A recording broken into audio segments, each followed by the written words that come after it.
مرج البحرين يلتقيان بينهما برزخ لا يبغيان فبأي آلاء ربكما تكذبان يخرج منهما اللؤلؤ والمرجان فبأي آلاء ربكما تكذبان صدق الله مولانا العلي العظيم إن الله وملائكته يصلون على النبي يا أيها الذين آمنوا صلوا عليه وسلموا تسليما اللهم صل على سيدنا ومولانا حبيبنا محمد وآله وأصحابه أجمعين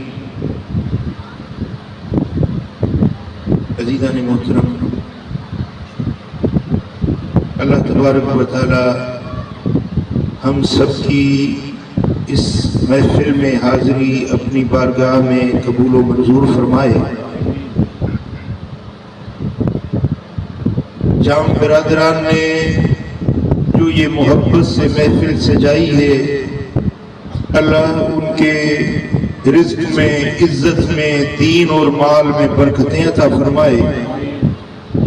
آپ جو اس بڑی گرمی کی موسم میں اس محفل کو سننے کے لیے جس اشتیاق سے چل کر آئے ہیں، اللہ تعالیٰ آپ سب کو قدم قدم کا اجر و ثواب عطا فرمائے، اور اس محفل کے صدقے اللہ تعالیٰ ہم سب کو مدینہ طیبہ کی حاضری نصیب فرمائے۔ عزیزان گرامی، اللہ کے مقدس کلام سے سورہ رحمان کی چند آیات اس فقیر ناچیز نے تلاوت کی۔ ان آیات بینات کے اندر رب کائنات نے انسان اور جنات دونوں مخلوق سے مشترکہ خطاب فرمایا ہے۔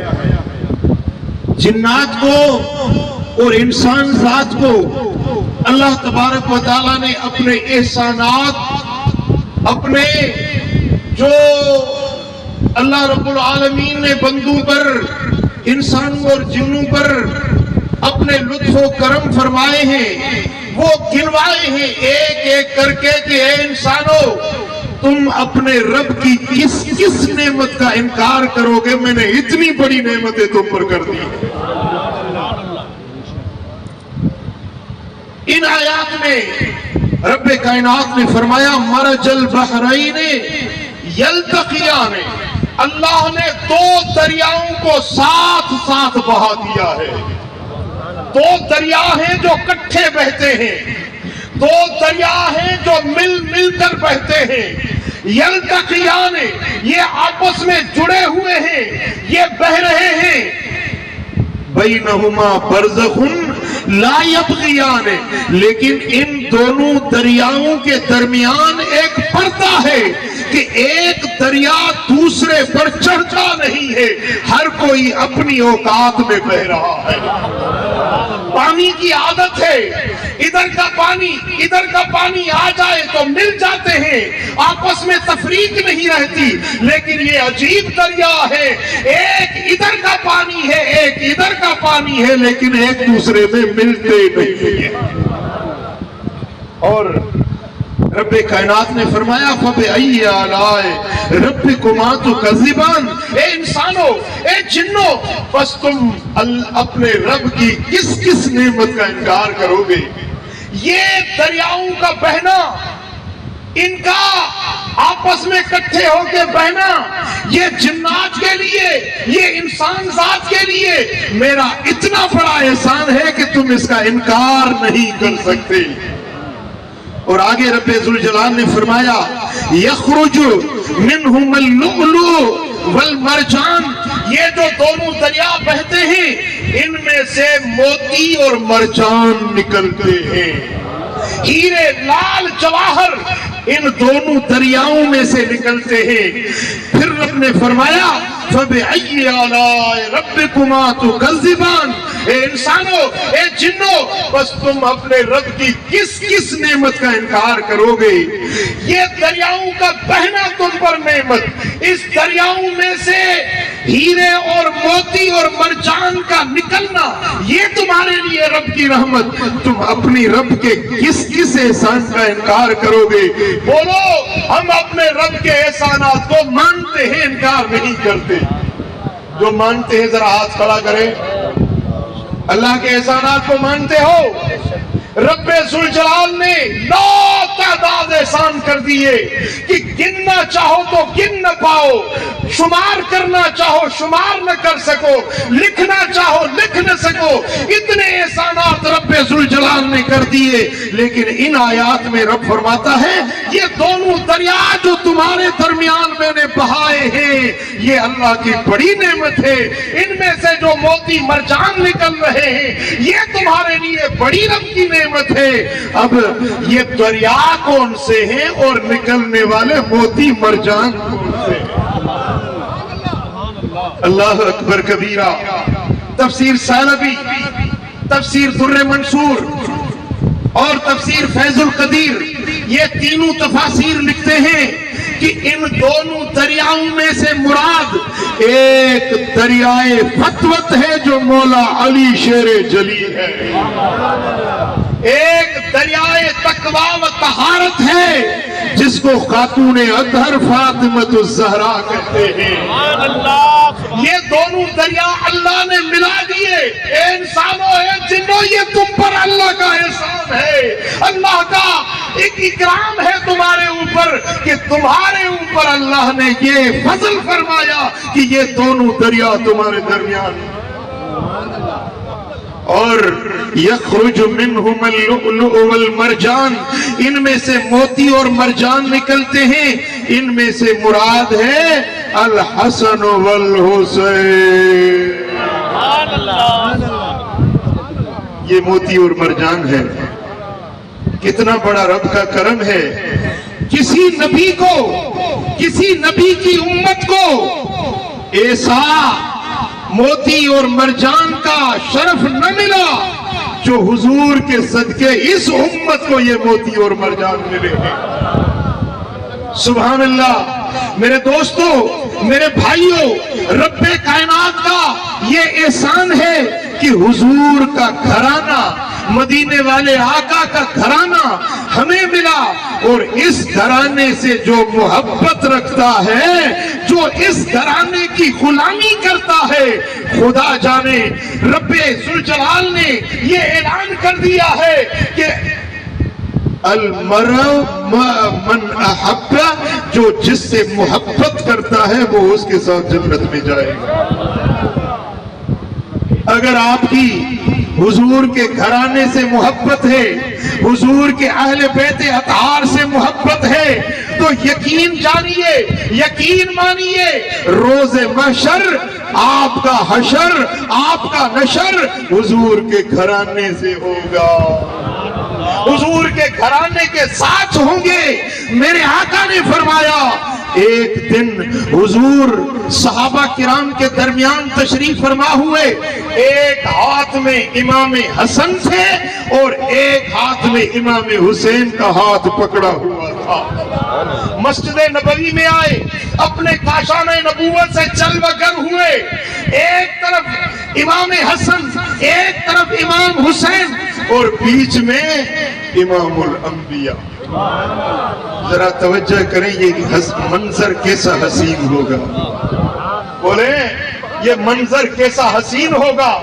ادھر حسنین کریمین ہیں اور بیچ میں امام الانبیاء حبیب کبریا ہیں، صحابہ کی مشتاق نظریں حضور کے مکھڑے پر، اور حسنین کریمین کے مکھڑے کو صحابہ تک رہے تھے۔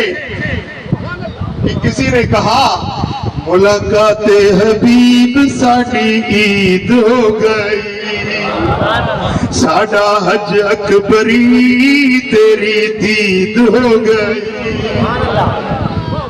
تیری تیری صورت جو تکی تے محبت ہو گئی پکی جنت واسطے پکی اے رسید ہو گئی جنت واسطے پکی اے رسید ہو گئی تیرا اچا ہے ناواں تے نہ کوئی پریچاواں تیریاں تک کے اداواں میں مرید ہو گئی تیریاں تک کے اداواں میں مرید ہو گئی ملاقات حبیب سادی عید ہو گئی میں سمجھتا ہوں آپ کو گرمی نے بڑا پریشان کر دیا ہے لیکن پنجتن پا کی تعریف سنو گے انشاءاللہ تعالی دل باغ و بہار ہو جائے گا یہ پسینہ جو بدن سے نکل رہا ہے نا میرے آقا نے فرمایا اللہ کی خاطر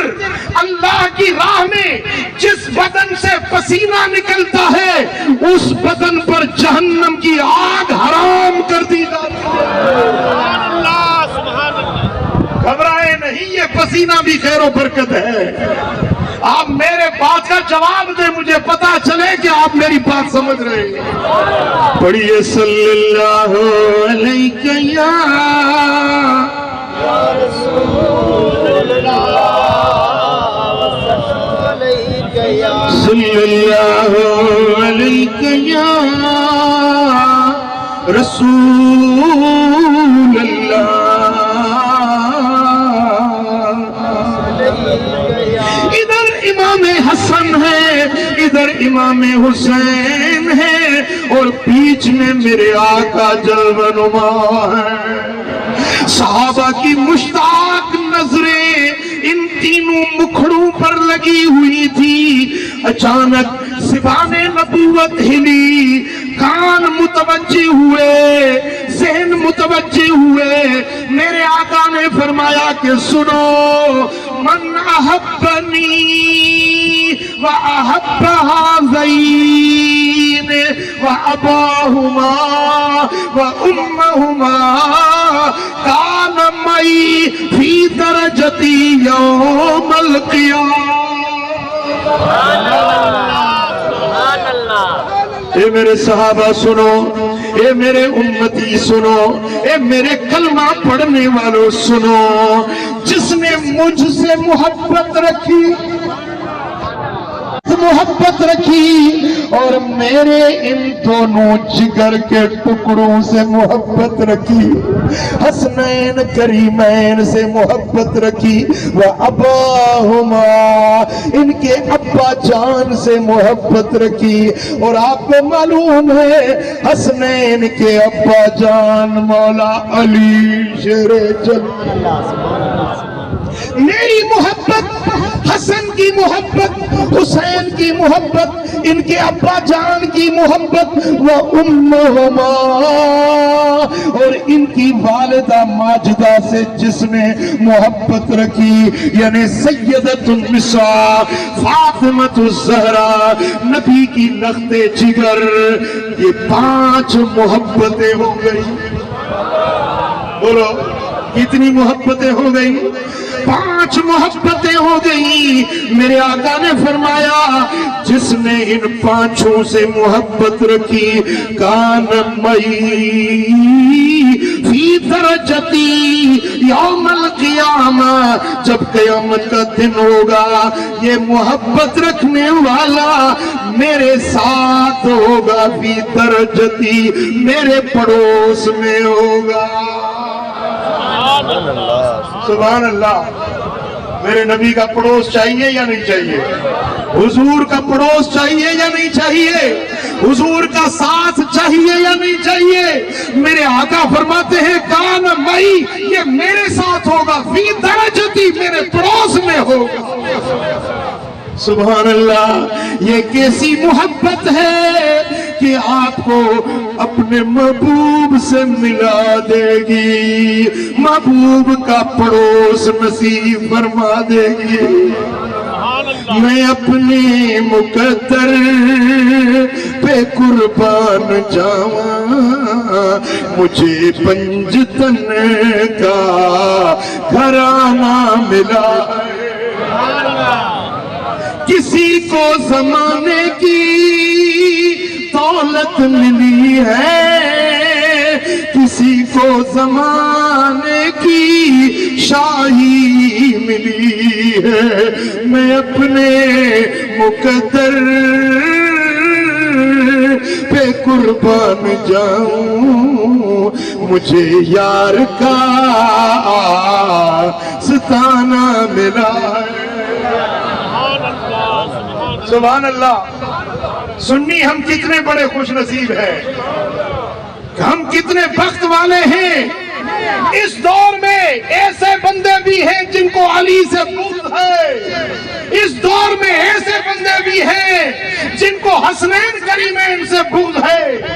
ایک ملا ہے، اس نے اپنے کسی رسالے میں لکھا ہے، اگر آپ کہیں گے تو میں رسالہ دکھاؤں گا، اس نے لکھا ہے کہ امام حسین سے تو ضیاء الحق اچھا تھا۔ جب ضیاء الحق کو مشکل پڑتی تو مدینے چلا جاتا تھا، امام حسین مدینہ کو چھوڑ کر کربلا کیوں گئے تھے؟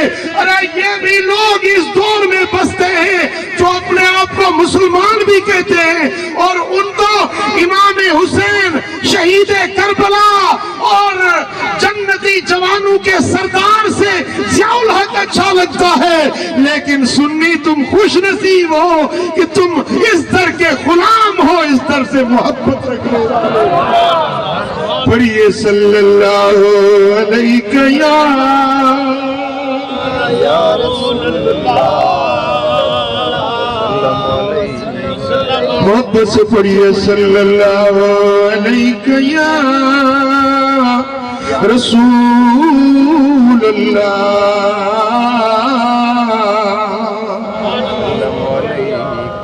امام حاکم مستدرک میں روایت لاتے ہیں، ایک دن حضرت مولا علی شیر جلی حضور کی خدمت میں آئے، عرض کرنے لگے یا رسول اللہ، کچھ لوگ ہیں جو مجھ سے بغض رکھتے ہیں۔ اس دور میں بھی ایسے لوگ تھے، بولو، دور نبوت میں جو خیر القرون ہے، اس دور میں بھی ایسے لوگ تھے جو علی سے بغض رکھتے تھے۔ جب اس دور میں تھے تو آج کتنے ہوں گے؟ بولو، ان کی ذریت، ان کی اولاد، اس کے پیروکار وہ ہوں گے یا نہیں ہوں گے؟ عرض کی یا رسول اللہ، کچھ لوگ ہیں جو مجھ سے بغض رکھتے ہیں، یا رسول اللہ میں آپ سے یہ شکایت کرنے آیا ہوں۔ تو میرے آقا مسکرائے، ہائے ہائے، حضور کی مسکراہٹ پہ قربان جائے۔ جب حضور مسکراتے تھے تو پھول کھل اٹھتے تھے۔ حضور حضرت براء بن عازب کہتے ہیں کہ جب اندھیری رات میں حضور آتے تو حضور کے چہرے سے وہ گلیاں، وہ گھر، وہ در و دیوار روشن ہو جاتے تھے۔ جب حضور مسکراتے تھے، حضور کے دانت مبارک ظاہر ہوتے تو ایسے لگتا جیسے بجلیاں چمکتی ہیں، اندھیرے اجالوں میں بدل جاتے ہیں۔ حضور مسکرائے، آپ نے فرمایا علی، اگر لوگ تجھ سے، کچھ لوگ تجھ سے بغض رکھتے ہیں، گھبراؤ نہیں، میں تمہیں آج ایک خوشخبری سنانے لگا ہوں۔